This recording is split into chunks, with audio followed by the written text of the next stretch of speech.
Você vai ouvir agora uma série de estudos proféticos que irão edificar profundamente a sua vida. Encontro com a Bíblia. Série de estudos proféticos.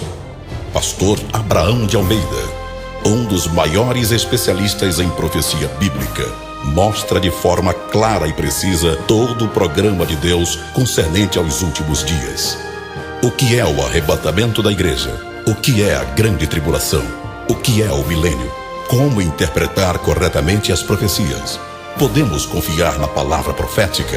Estas e outras perguntas são respondidas com base na palavra de Deus. Ouvir esta obra é compreender a urgência do programa de Deus em relação a Israel, a igreja e aos gentios. Volume 2. Babilônios, persas e gregos na profecia.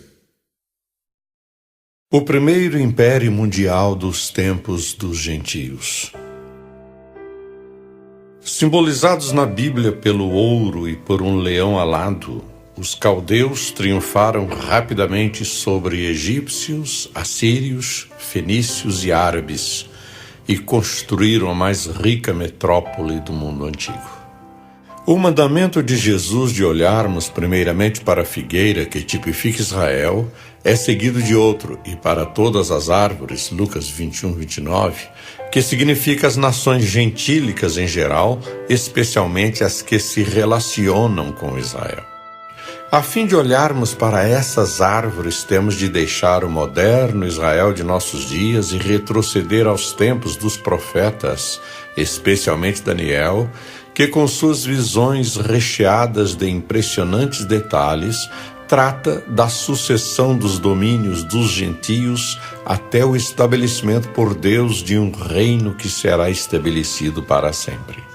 Sucedendo ao domínio assírio, o período caldeu de Babilônia começou em 626 a.C., quando Nabopolassar, partindo do Golfo Pérsico, ocupou o trono babilônico a 22 de novembro.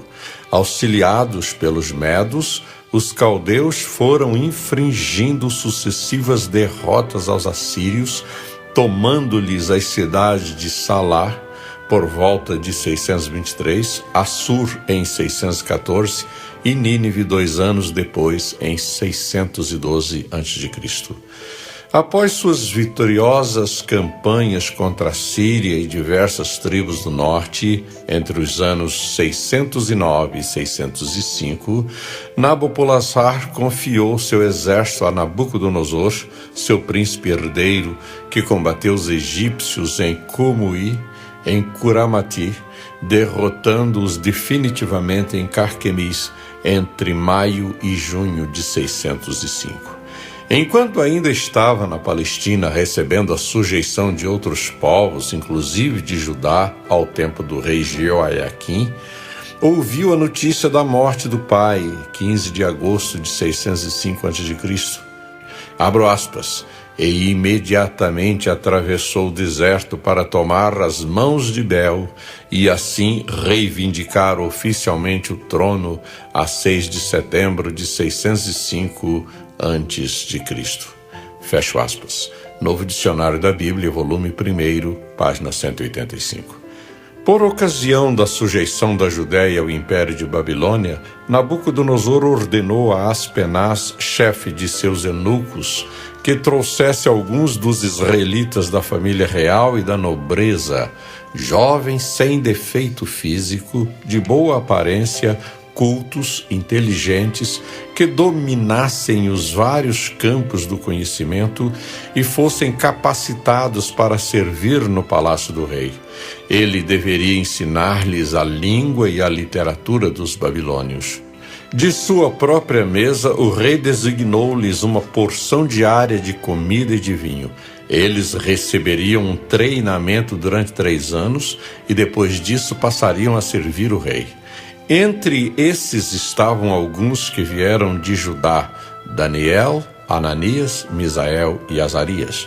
Daniel 1, versículos 3 a 6. Os jovens hebreus rejeitaram as iguarias reais por ferirem os princípios bíblicos, pois tratava-se de alimentos consagrados à idolatria, e Abro aspas. A estes 4 jovens Deus deu o conhecimento e a inteligência em toda a cultura e sabedoria. E Daniel tornou-se entendido em todas as visões e em todos os sonhos. Versículo 17.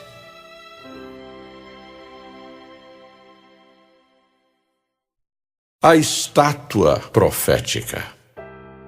Depois de ver consolidado o seu reino, Nabucodonosor teve, certa noite, um impressionante sonho. Viu uma grande estátua que tinha a cabeça de ouro, o peito e os braços de prata, o ventre e as coxas de bronze, as pernas de ferro e os pés em parte de ferro e em parte de barro. O rei estava olhando quando uma pedra foi cortada sem mãos e feriu a estátua nos pés, reduzindo-a a pó, para o qual não se achou lugar. E a pedra, por sua vez, tornou-se num grande monte que encheu toda a terra. Ao despertar na manhã seguinte, Nabucodonosor convocou seus sábios, astrólogos e adivinhos e exigiu deles que lhe contassem o sonho e desse a sua interpretação. Aspas. Então os astrólogos responderam em aramaico ao rei: Ó rei, vive para sempre. Conta o sonho aos teus servos e nós o interpretaremos. O rei respondeu aos astrólogos: Esta é a minha decisão. Se vocês não me disserem qual foi o meu sonho e não o interpretarem, farei que vocês sejam cortados em pedaços e que as suas casas se tornem montes de entulho. Daniel 2, versos 4 e 5. Os sábios de Babilônia, incapazes de atender ao rei, foram condenados à morte, estando também na lista negra Daniel e seus companheiros, certamente Azarias, Misael e Ananias. Ao saber do decreto real, Daniel falou a Arioque, chefe da guarda do rei. Por que o rei emitiu um decreto tão severo? Arioque explicou o motivo a Daniel. Diante disso, Daniel foi pedir ao rei que lhe desse um prazo e ele daria a interpretação.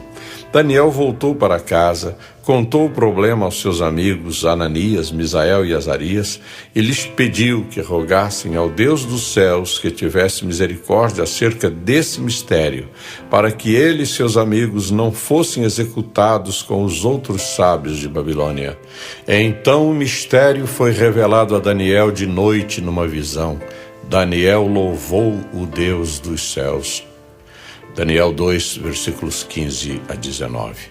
De posse do segredo, Daniel procurou a Arioque e este depressa introduziu o jovem hebreu na presença do rei.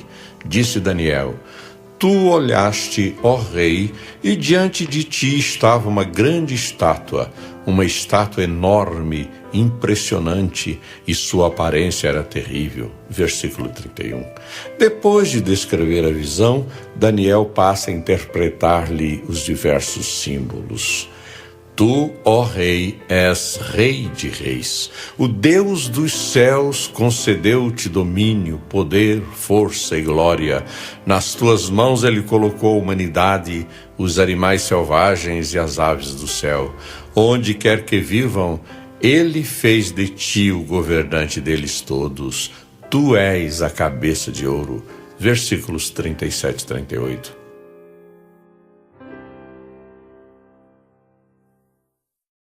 A cabeça de ouro. A profecia que estamos considerando trata da dominação dos gentios desde que Judá deixou de ser um reino em 605 a.C. até o futuro estabelecimento do milênio. A palavra de Deus não prevê para todo esse longo período mais do que 4 reinos mundiais, sendo o primeiro deles justamente o de Babilônia. Tu és a cabeça de ouro, disse Daniel a Nabucodonosor. O Império Babilônico recebeu na Bíblia Sagrada o título de a joia dos reinos, a glória e o orgulho dos caldeus, e sua capital foi chamada de Cidade Dourada, Isaías 13, versículo 19 e capítulo 14, versículo 4. A grandeza do reino dos caldeus pode ser medida pelas dimensões de sua capital. Abro aspas. Era então a maior e a mais moderna metrópole daquele tempo, ocupando uma área de 576 quilômetros quadrados, com 96 de perímetro, ou seja, 24 de cada lado. Muitas ruas de 45 metros de largura por 24 quilômetros de comprimento dividiam luxuosos quarteirões com exuberantes jardins e suntuosas residências, magníficos palácios e gigantescos templos. Um destes templos, dedicado a Bel, media 5 quilômetros de circunferência e um dos palácios reais ocupava uma área superior a 12 quilômetros quadrados. Fecho aspas. Abrão de Almeida, Lições da História que Não Podemos Esquecer, Editora Vida, Deerfield Beach, 1993, página 14. Algumas descobertas dos arqueólogos que têm trabalhado na área da famosa cidade desde o final do século XIX são de fato impressionantes. Uma muralha de mais de 22 quilômetros de comprimento e 42 metros de largura que circundava a parte principal da cidade. Muitas portas, sendo a mais impressionante delas a de Star, com seus 575 dragões, touros e leões esmaltados. A rua processional que entrava na cidade pela porta de Star ao norte, passava pelo Palácio Real e a seguir atravessava diretamente a parte principal da cidade até o Templo de Marduk, que detinha o título de o Criador e Rei do Universo. O magnífico palácio decorado de Nabucodonosor, com seu salão onde se encontrava o trono e um salão para banquetes medindo 17 metros de largura por 51 metros de comprimento. A base e o contorno da Torre de Babel, conhecida como Temen Anki, a casa da plataforma base do céu e da terra, a qual supõe-se tenha sido as ruínas da infortunada torre referida no livro de Gênesis. As grandes ruínas de uma área quadrangular, compostas de criptas abobadadas ou sótãos reforçados com arcos de ladrilho e cobertas de terras e escombros. Os escavadores acreditam que essas ruínas são os restos da estrutura da base dos famosos Jardins Suspensos, uma das 7 maravilhas do mundo antigo. Cerca de 300 tabletes cuneiformes que relatavam principalmente a distribuição de azeite e cevada aos cativos e aos trabalhadores especializados procedentes de muitas nações que viviam em Babilônia e seus arredores entre os anos 595 e 570 a.C. Abraão de Almeida, Lições da História que Não Podemos Esquecer, Editora Vida, Deerfield Beach, 1993, página 15. Tão assombrosamente fecundo era esse país que Heródoto evitava relatar tudo o que vira em Babilônia, temendo não ser acreditado. De fato, essa grande metrópole inventou um alfabeto, resolveu problemas de aritmética, inventou instrumentos para a medição do tempo, descobriu a arte de polir, gravar e perfurar pedras preciosas. Babilônia alcançou também grande progresso nas artes têxteis, aprendeu a reproduzir fielmente os contornos de homens e animais, estudou com êxito o movimento dos astros, concebeu a ideia da gramática como ciência e elaborou um sistema de leis civis. Em grande parte, a cultura dos gregos provinha de Babilônia. Há outras profecias relacionadas com o Império Babilônico em Daniel. 4 grandes animais, diferentes uns dos outros, subiam do mar. O primeiro era como leão e tinha asas de águia. Eu o observei e em certo momento as suas asas foram arrancadas e ele foi erguido do chão, firmou-se sobre 2 pés como homem e recebeu o coração de homem. Daniel 7, versículos 3 e 4. Geralmente, em textos proféticos, especialmente de Daniel, animais simbolizam reinos. O leão representa a Babilônia, Daniel 7,4. Urso e carneiro, o Reino Unido da Média e da Pérsia, Daniel 7, 5, capítulo 8, versículos 3 e 20. Leopardo e bode representam a Grécia, Daniel 7, versículo 6, capítulo 8, versículos 5 e 21. Animal terrível e espantoso, com 10 chifres, representa Roma, Daniel 7, 7, Apocalipse 17, 3. Mar ou águas simbolizam povos, Daniel 7, 3, Apocalipse 17, 5. Ventos representam guerras, Jeremias 4, 11, 25, 32, Abacuque 1, 11. Asas, rapidez, Daniel 7, 4, Abacuque 1, 6 a 8. Chifres ou pontas, reinos, Daniel 7, 7 e 24 e capítulo 8, versículos 7 a 9. Braços significam ajuda, exércitos, Daniel 11, 31. Acerca dos caldeus, eis o que registram outros profetas. Um leão saiu da sua toca, um destruidor de nações se pôs a caminho. Ele saiu de onde vive para arrasar a sua terra. Suas cidades ficarão em ruínas e sem habitantes. Jeremias 4, 7.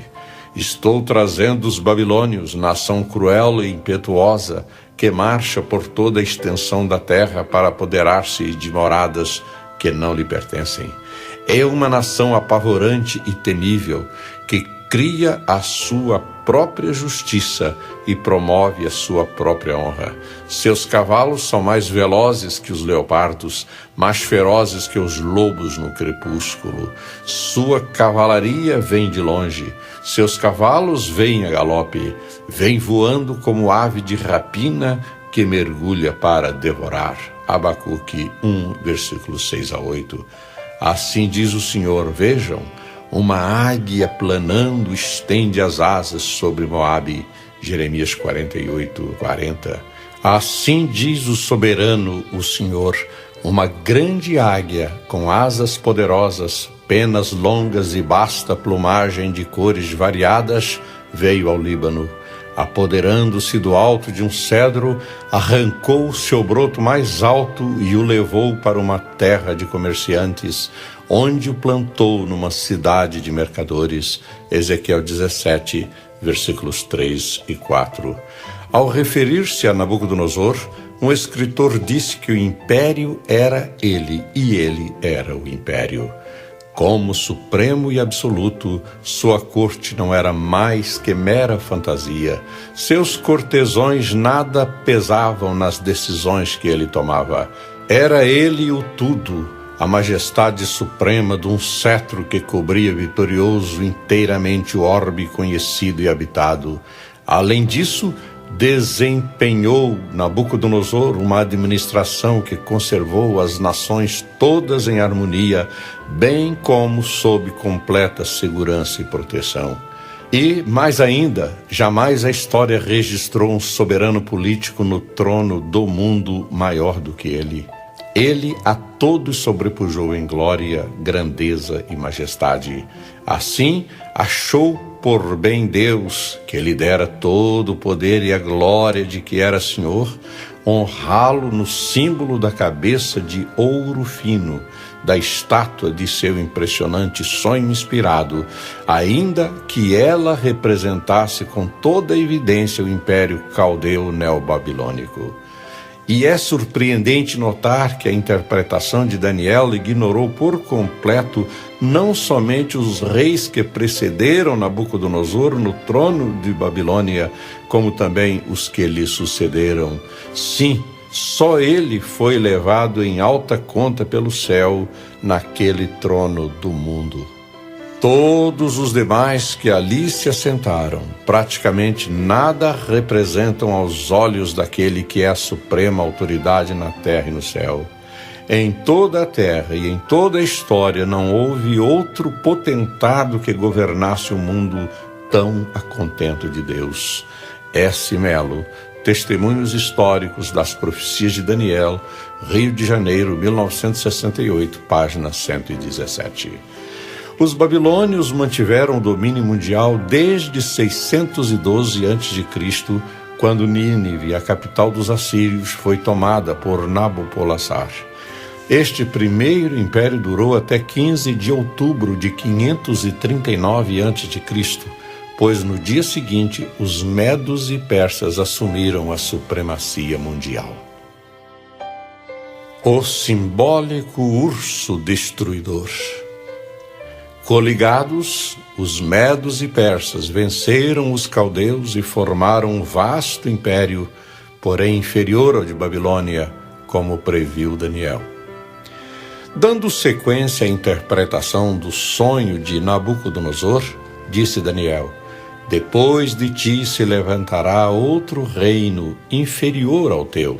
2:39. Este segundo império está simbolizado na estátua pelo peito e braços de prata, metal inferior ao ouro. Na visão dos animais, Daniel viu um segundo animal semelhante a um urso, o qual se levantou de um lado, tendo na boca 3 costelas entre os dentes, e foi-lhe dito: levanta-te, devora muita carne. Capítulo 7, versículo 5.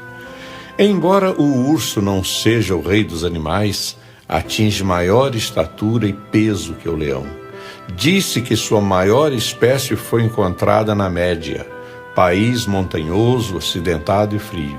Os seus 42 dentes, as suas formidáveis grandes garras aguçadas, o seu grande peso, a sua coragem e a sua astúcia, falo grandemente terrível.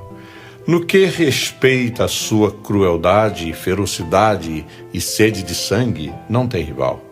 Ao andar, não rapidamente, senta a planta do pé no chão, ao contrário dos pés do cachorro e do leão, dando a impressão de amassar tudo onde quer que pise ou passe, como se fora um rolo compressor que tudo arrasa.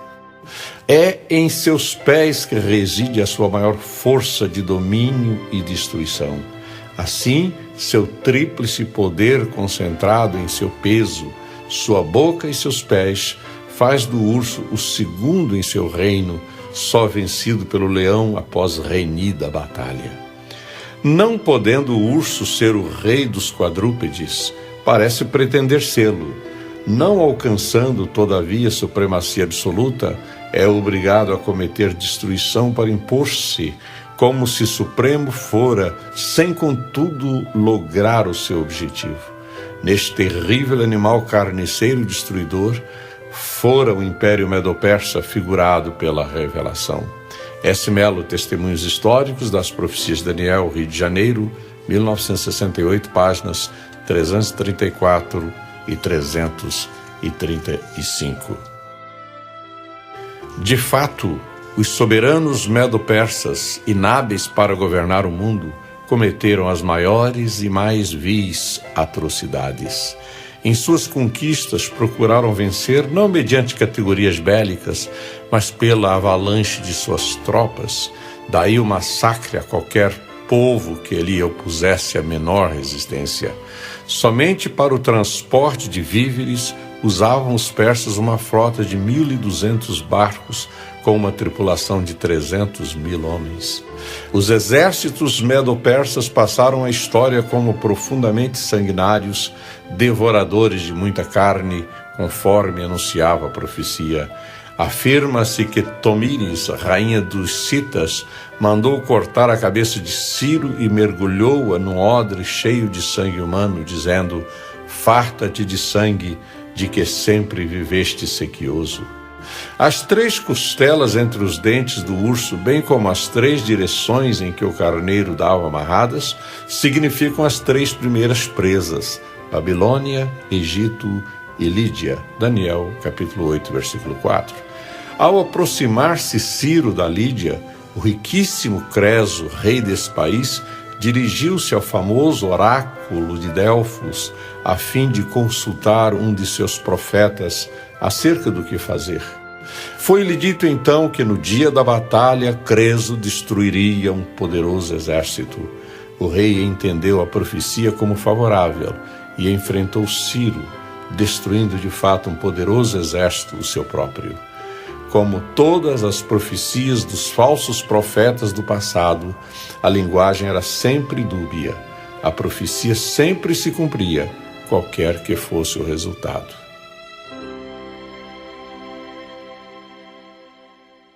O carneiro com 2 chifres.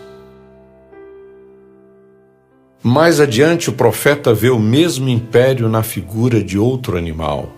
No 3º ano do reinado do rei Belsazar, eu, Daniel, tive outra visão, a 2ª.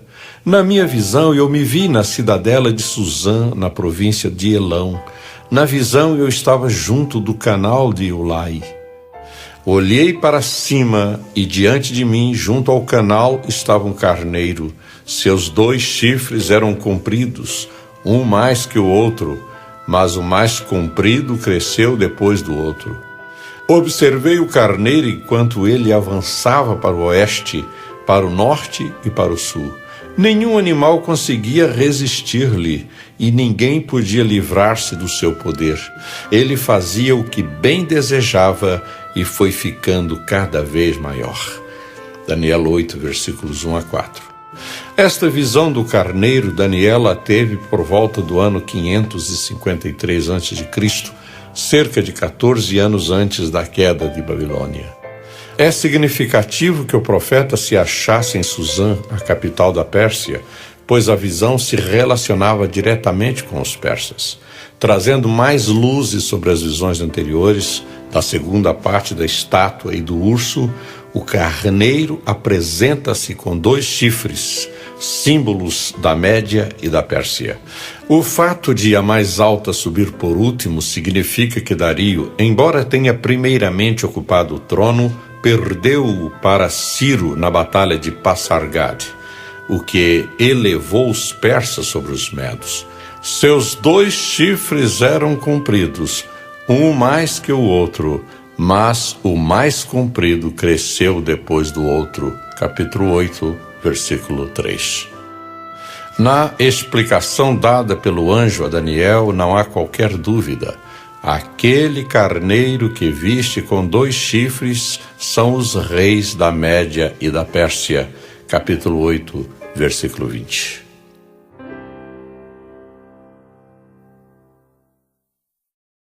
Belsazar e a queda de Babilônia. No ano 539 a.C., na mesma noite em que Belsazar banqueteava-se com 1000 de seus grandes e dava louvores aos deuses pagãos, profanando os vasos sagrados do templo de Salomão, caiu o Império Babilônico. A sentença divina na caiadura da parede, Mene, Mene, Tekel, Parsim, cumpriu-se horas depois de explicada por Daniel. Mene, Deus contou os dias do teu reinado e determinou seu fim. Tekel, foste pesado na balança e achado em falta. Pérez, que é o singular de Parsim, teu reino foi dividido e entregue aos medos e persas. Naquela mesma noite, Belsazar, rei dos babilônios, foi morto, e Dario, o medo, apoderou-se do reino com a idade de 62 anos. Daniel 5, versículos 26 a 28 e 30 a 31. Há uma interessante nota na Bíblia de Figueiredo, versão clássica, acerca da filiação de Belsazar, nome que também pode ser grafado como Baltazar. O rei Baltazar é, segundo a opinião mais provável, o filho do último rei de Babilônia, Nabonide. Pelo menos Nabonide, nas suas inscrições, diz-nos que teve um filho chamado Baltazar. Este último não era rei, mas exercia o poder supremo porque o seu pai o tinha associado ao governo e recomendara-lhe a defesa de Babilônia, de onde estava ausente por ocasião do cerco de Ciro. Os racionalistas têm se servido da história de Baltazar. Contudo, as descobertas modernas referem-se à existência do filho de Nabonide, por nome Baltazar, ao contrário do que sustentou Halevi, que entendia que Nabonide e Baltazar eram uma só pessoa. Os cilindros de Nabonide em argila encontrados em Mugeir, a antiga Ur, nos 4 ângulos do templo de Sin, a Lua, hoje existentes no Museu Britânico, claramente referem à existência de um filho de Nabonide, Baltazar, Bel-Sarassur, filho do rei.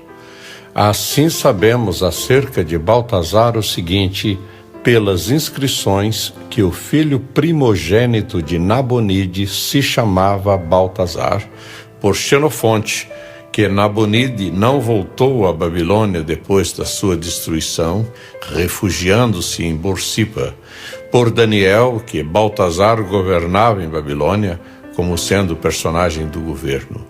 Pode desejar-se acordo mais completo entre testemunhos provenientes de origens tão diversas?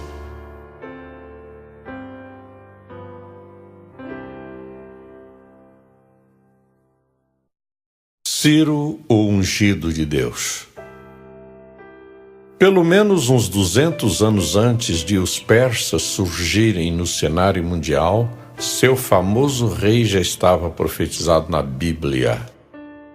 Aspas. Eu sou o Senhor que diz acerca de Ciro. Ele é meu pastor e realizará tudo o que me agrada. Ele dirá acerca de Jerusalém, seja reconstruída, e do templo, sejam lançados os seus alicerces. Assim diz o Senhor ao seu ungido, a Ciro, cuja mão direita eu seguro com firmeza para subjugar as nações diante dele e arrancar a armadura de seus reis, para abrir portas diante dele, de modo que as portas não estejam trancadas. Eu irei adiante de você e aplanarei montes, derrubarei portas de bronze e romperei trancas de ferro. Darei a você os tesouros das trevas, riquezas armazenadas em locais secretos, para que você saiba que eu sou o Senhor, o Deus de Israel, que o convoca pelo nome. Por amor de meu servo Jacó, de meu escolhido Israel, eu o convoco pelo nome e lhe concedo um título de honra, embora você não me reconheça. Isaías 44, 28 e 45, 1-4. Acerca dessa interessante profecia, observa o Dr. Scofield. Este é o único caso em que a palavra ungido, em união com a expressão meu pastor, que é também um título messiânico, assinala Ciro como a assombrosa exceção de que um gentio seja tipo de Cristo. Os pontos de comparação são os seguintes: ambos, Cristo e Ciro, são conquistadores dos inimigos de Israel. Isaías 45:1, Apocalipse 19, 19-21. Ambos restauram a cidade santa, Isaías 44:28, Zacarias 14:11. Por meio de ambos, o nome do único Deus verdadeiro é glorificado, Isaías 45:6, 1 Coríntios 15:28. Com Ciro inaugurou-se uma nova política em relação aos povos conquistados. Apesar da crueldade com que lidava com seus inimigos, Ciro tratou seus súditos com consideração, conquistando-os como amigos. Por seu famoso decreto, promulgado no 2º ano de seu governo, permitiu a volta de todos os povos às suas próprias terras. Parece que, de modo especial, o famoso imperador dos persas favoreceu os judeus, concedendo-lhes generosa ajuda.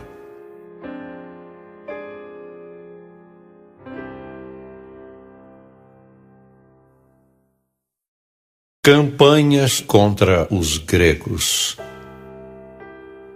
O capítulo 11 de Daniel tem sido dividido, para efeito de estudos, em 4 partes.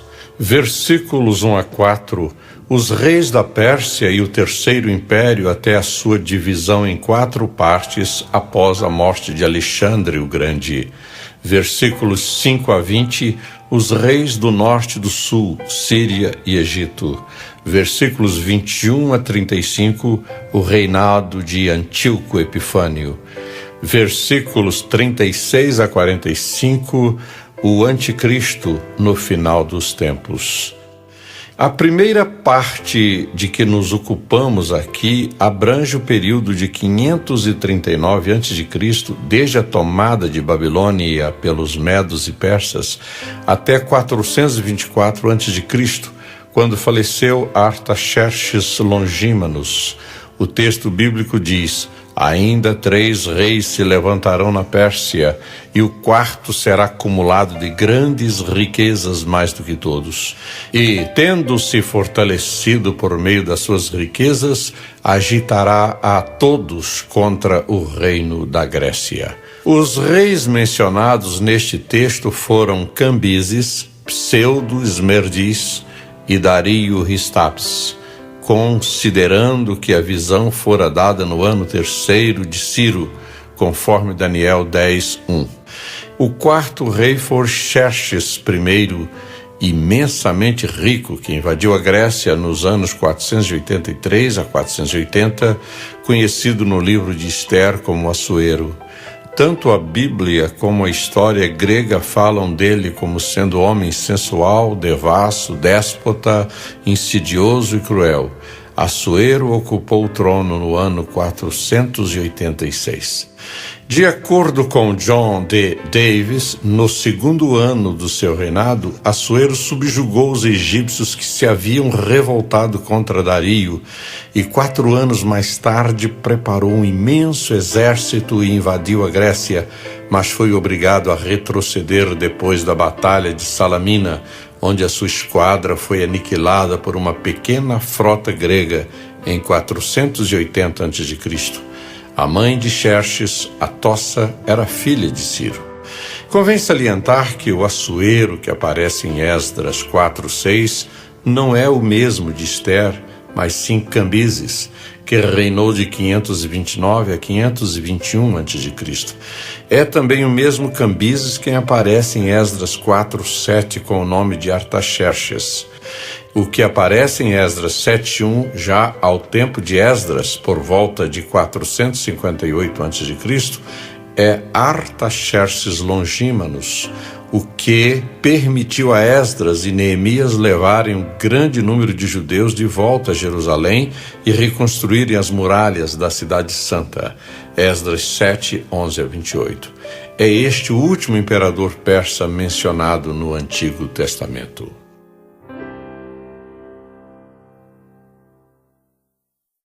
O Rei Valente e seu sonho dourado. Um reino sem fronteiras, sem guerras e sem crises econômicas, tal como sonhou Alexandre, somente será realidade quando o Messias reinar. Referindo-se ao reino grego, anunciou o profeta: e um terceiro reino de bronze, o qual terá domínio sobre toda a terra. Daniel 2, 39b.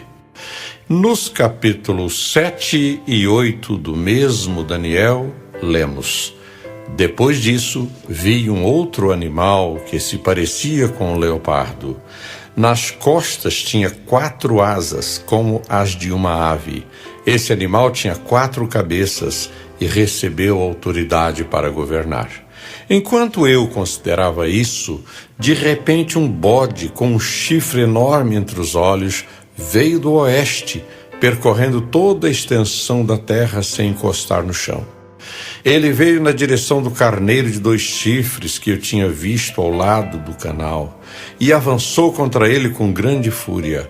Eu o vi atacar furiosamente o carneiro, atingi-lo e quebrar os seus 2 chifres. O carneiro não teve forças para resistir a ele. O bode o derrubou no chão e o pisoteou, e ninguém foi capaz de livrar o carneiro do seu poder.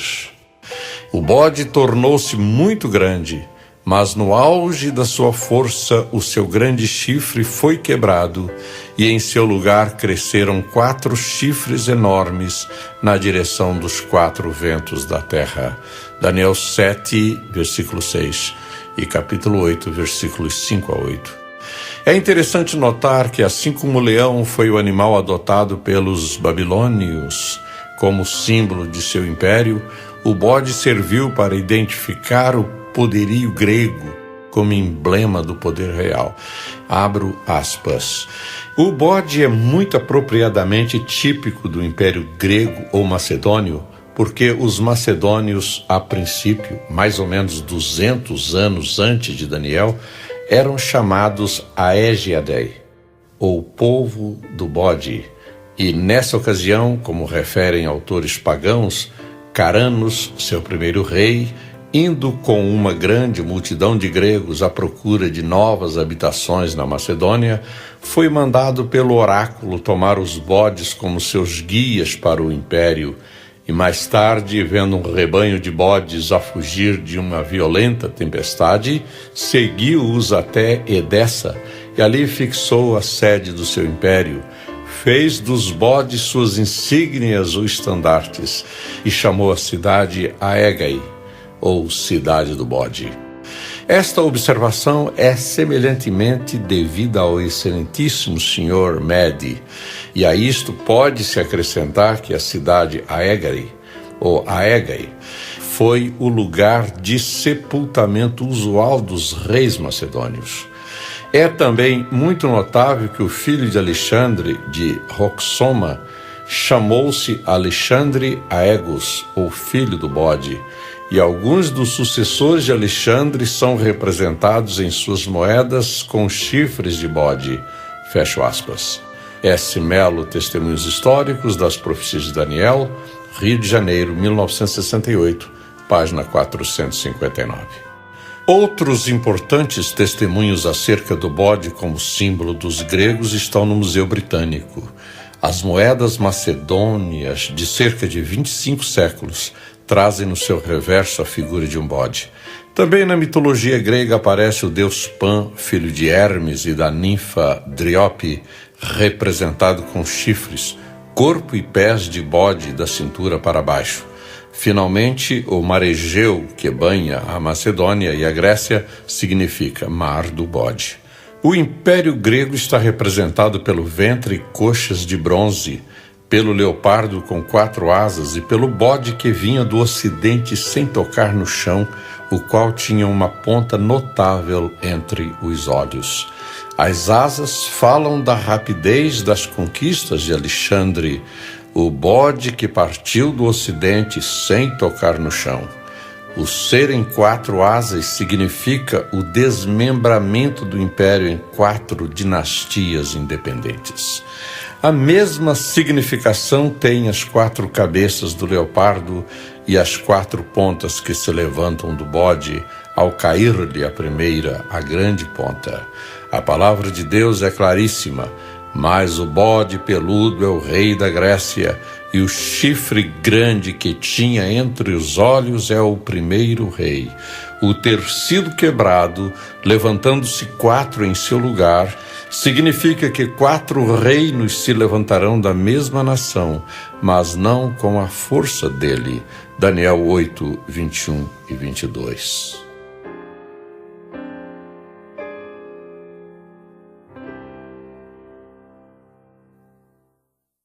Cartas famosas.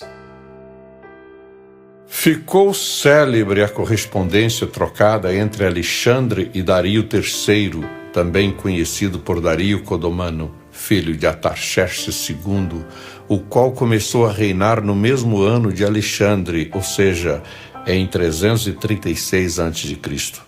A primeira carta de Dario a Alexandre diz o seguinte, aspas, desta capital dos reis da terra, enquanto o sol brilhar sobre a cabeça de Iskander Alexandre, o salteador, etc., etc., saiba ele que o Rei dos céus me outorgou o domínio da terra e que o Todo-Poderoso me concedeu os 4/4 da superfície dela. Distinguiu-me outro sim a providência com a dignidade, a majestade e a glória e com um sem conta de campeões e confederados. Chegou ao nosso conhecimento que reunistes uma corja de ladrões e réprobos, a multidão dos quais a tal ponto vos escaldou a imaginação que vos propusestes, com a ajuda deles, disputar a coroa e o trono, devastar o nosso reino e destruir o nosso país e o nosso povo. Tais resoluções são, em sua crueldade, perfeitamente consistentes com a fatuidade dos homens de Roum, mas é melhor para o vosso bem que, ao lerdes estas linhas, regresseis imediatamente do lugar até onde chegastes. Quanto ao vosso movimento criminoso, não tenhais receio da nossa majestade e punição, pois não entrastes ainda para o número daqueles que nos merecem vingança ou castigo. Olhai bem, mando-vos um cofre cheio de ouro e um burro carregado de sésamo, no propósito de dar-vos uma ideia da extensão da minha riqueza e poder. Mando-vos também um chicote e uma bola, a última para que vos entretenhais com um brinquedo próprio da vossa idade, o primeiro para servir ao vosso castigo. Ao receber esta carta, ordenou Alexandre que fossem presos e executados os embaixadores que a tinham trazido. Mas estes lhe suplicaram misericórdia e foram finalmente atendidos. Regressaram para o seu país, levando a seguinte resposta de Alexandre a Dario: de Sul-Ulculmain, Alexandre, aquele que pretende ser o rei dos reis, que se julga temido pelas próprias hostes celestes e que se considera a luz de todos os habitantes do mundo. Como se pode então dignar tão alta pessoa de temer o inimigo tão desprezível como Iskander? Não saberá Dario que o Senhor Onipotente outorga poder e domínio a quem bem lhe apraz? E também que quando um fraco mortal se julga um Deus e vencedor das hostes celestes, a indignação do Todo-Poderoso lhe reduz à ruína o reino? Como pode um indivíduo destinado à morte e à decomposição ser um Deus? Ele a quem lhe tomam o reino e que deixa para outros os prazeres deste mundo? Olhai, decidi travar batalha convosco e para isso marcho na direção de vossas terras.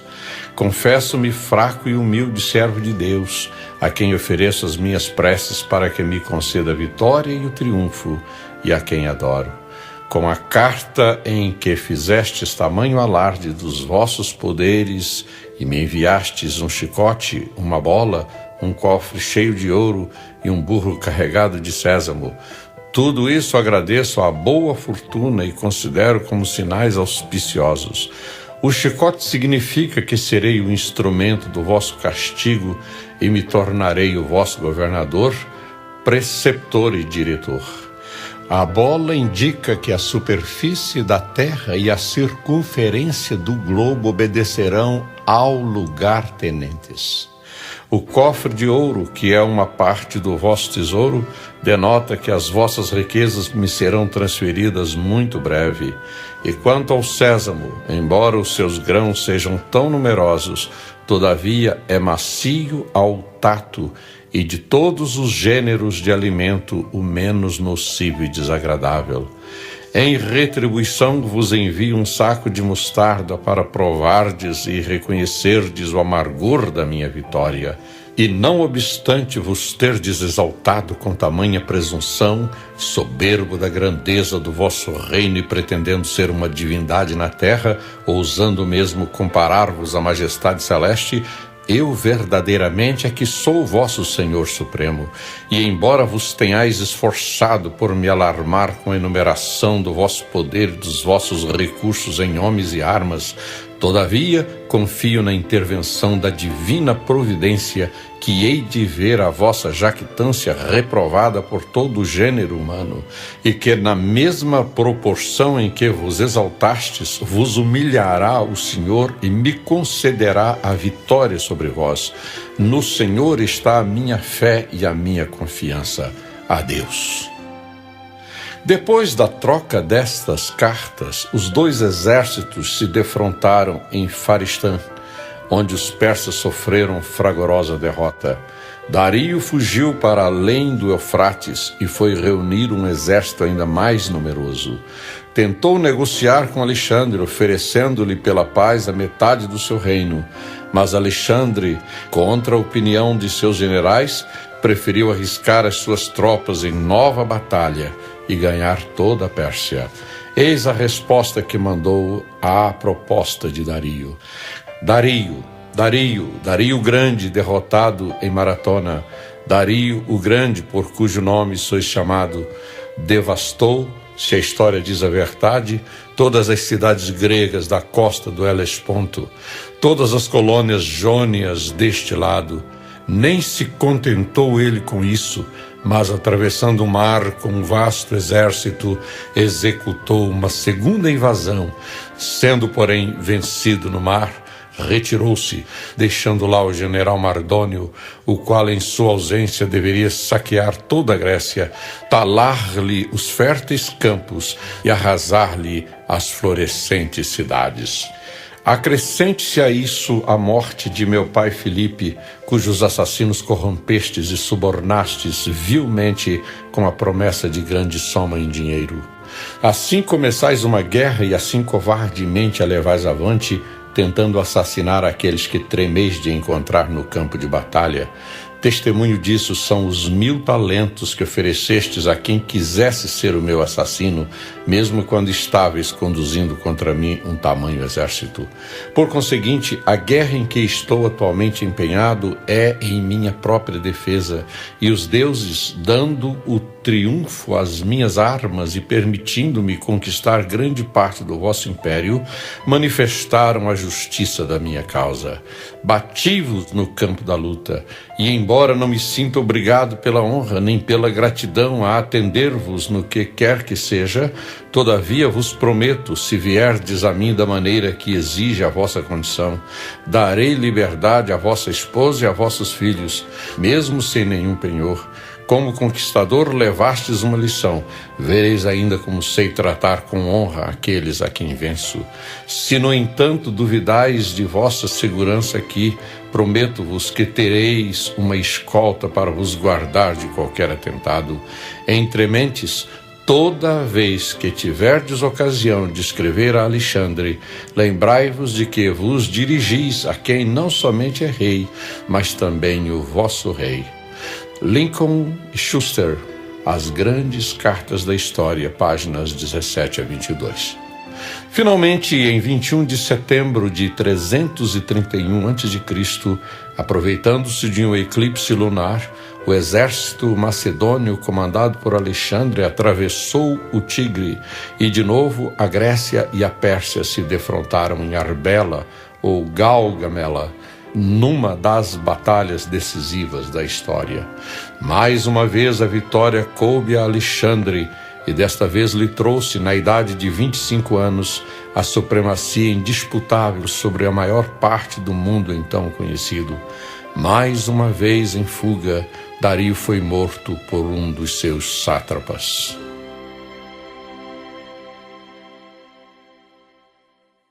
O sonho de Alexandre. Alexandre Magno nasceu em Pela em 356 a.C. e morreu em Babilônia em 323 a.C. Filho de Filipe II e Olímpia, assume o trono em 336, após o assassinato do pai, e um ano depois, no Congresso Pan-Helênico de Corinto, é aclamado general de todas as forças gregas. Com um exército de 35.000 infantes, 5.000 cavaleiros e uma frota de 169 navios, Alexandre vence o exército persa às margens do rio Granico, ocupa a Frígia, em cuja capital, Górdio, corta um nó complicado que, segundo a tradição, daria a quem o desembaraçasse o Império da Ásia. Em 333, na planície de Isso, vence novamente os persas. A caminho do Egito, o grande general vence e arrasa Tiro e Gaza e é recebido no Egito como filho dos faraós. Funda a cidade de Alexandria, no delta do Nilo, e ataca os exércitos do rei persa Dario III em Arbela, ou Gaugamela, no ano 331, derrotando definitivamente o Império Medo-Persa. Cumprindo a profecia bíblica que previa para o terceiro reino um domínio sobre toda a terra, em 327 a.C., após a conquista do Oriente Médio e do norte da África, Alexandre invade a Índia. Entre os 13 e 16 anos de idade, o filho de Filipe teve como mestre o famoso Aristóteles, que lhe despertou interesse para a filosofia, a medicina e a investigação científica. Mas o seu grande mérito foi o de unificar o mundo grego e difundir o helenismo, criando assim um mundo novo. Com sua forte personalidade, Alexandre Magno passou à história como o mais famoso conquistador da antiguidade. Reinou 12 anos e 8 meses. Faleceu aos 33 anos, vítima de uma febre violenta, após prolongado banquete e muita bebida. Dele disse Orlando Boyer: ele já estava à porta de qualquer cidade para conquistá-la, antes mesmo de alguém saber que tinha saído de seu palácio. Alexandre tinha o grande alvo de fazer do mundo inteiro uma só nação, a Alexandrelândia. Não poderia haver mais guerras, nem carestia, porque não haveria mais estrangeiros nem fronteiras, e todos os homens assim podiam gozar paz e prosperidade. Era o seu sonho dourado, mas só há um que pode realizá-lo: Jesus Cristo. Alexandre, ainda muito novo, dominou o mundo inteiro e chorou porque não havia outros reinos a conquistar. Orlando Boyer, A Espada Cortante, Pindamonhangaba, O.S. Boyer, 1973, página 92.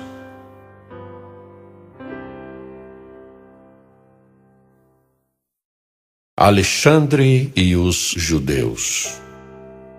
A grande ponta do bode significa não o primeiro monarca, mas o primeiro reino dominado sucessivamente por Alexandre Magno, por seu irmão Arideu e por seus 2 filhos, Alexandre e Hércules.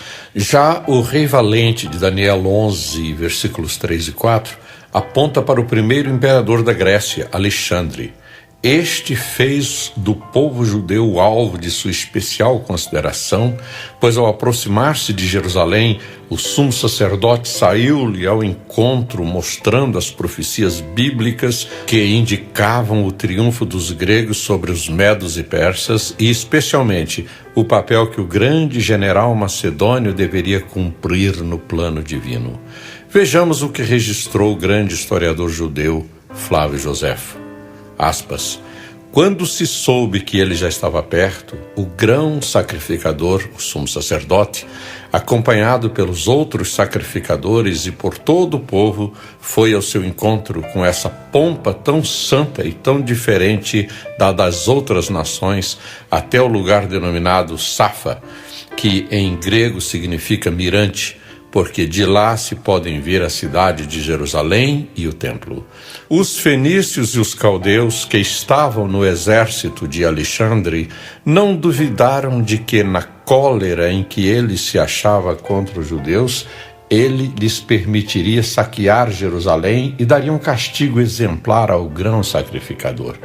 Mas aconteceu justamente o contrário, pois o soberano apenas viu aquela grande multidão de homens vestidos de branco, os sacrificadores revestidos com seus paramentos de linho e o grão sacrificador com seu éfode de cor azul adornado de ouro e a tiara sobre a cabeça, com uma lâmina de ouro sobre a qual estava escrito o nome de Deus, aproximou-se sozinho dele, adorou aquele augusto nome e saudou o grão sacrificador, ao qual ninguém ainda havia saudado.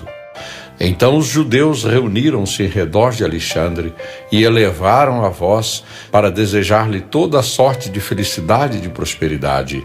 Mas os reis da Síria e os outros grandes que o acompanhavam ficaram surpresos de tal espanto que julgaram que ele tinha perdido o juízo. Parmênio, que gozava de grande prestígio, perguntou-lhe como ele, que era adorado em todo o mundo, adorava o grão sacrificador dos judeus. Não é a ele, respondeu Alexandre, ao grão sacrificador que eu adoro, mas é a Deus de quem ele é ministro. Pois quando eu ainda estava na Macedônia e imaginava como poderia conquistar a Ásia, Deus me apareceu em sonhos com esses mesmos hábitos e me exortou a nada temer. Disse-me que passasse corajosamente o estreito do Helesponto e garantiu-me que ele estaria à frente do meu exército e me faria conquistar o império dos persas. Eis porque jamais tenho visto antes a ninguém vestido de trajes semelhantes àqueles com que ele me apareceu em sonho.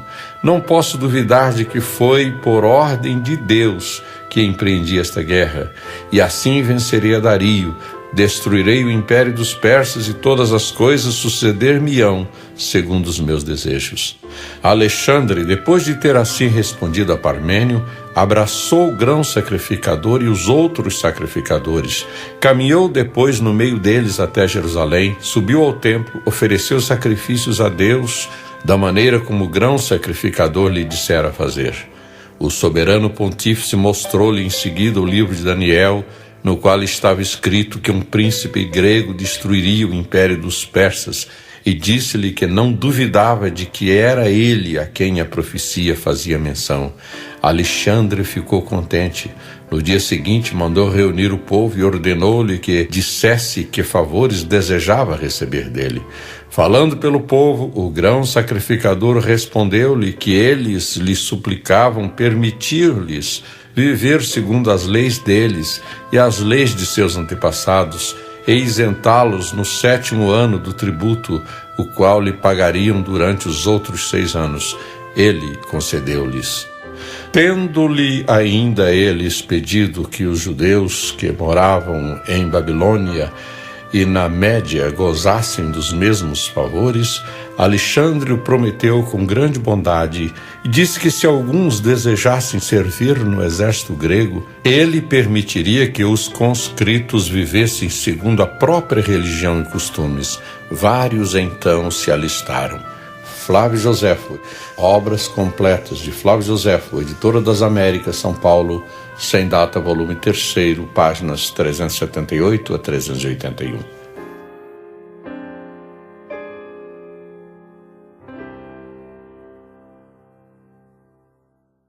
Os 4 reinos que se reduziram a 2. No capítulo 11 de Daniel, versículos 3 e 4, as profecias acerca de Alexandre complementam as anteriores. Depois se levantará um rei valente que reinará com grande domínio e fará o que lhe aprouver. Mas estando ele em pé, o seu reino será quebrado e será repartido para os 4 ventos do céu. Não passará à sua posteridade, nem terá o mesmo poder com que reinou, porque o seu reino será arrancado e passará a outros. Os 4 ventos do céu são as 4 dinastias independentes em que se dividiu o império de Alexandre em 301 a.C., na Batalha de Ipsos. Ptolomeu, filho de Lago, no sul, ficou com o Egito e mais tarde obteve Chipre. Cassandro, no oeste, ficou com a Macedônia, Tessália e Grécia. Seleuco Nicanor, no leste, com Babilônia, Síria e todo o Oriente. Lisímaco, no norte, reinou sobre a Trácia e a Capadócia.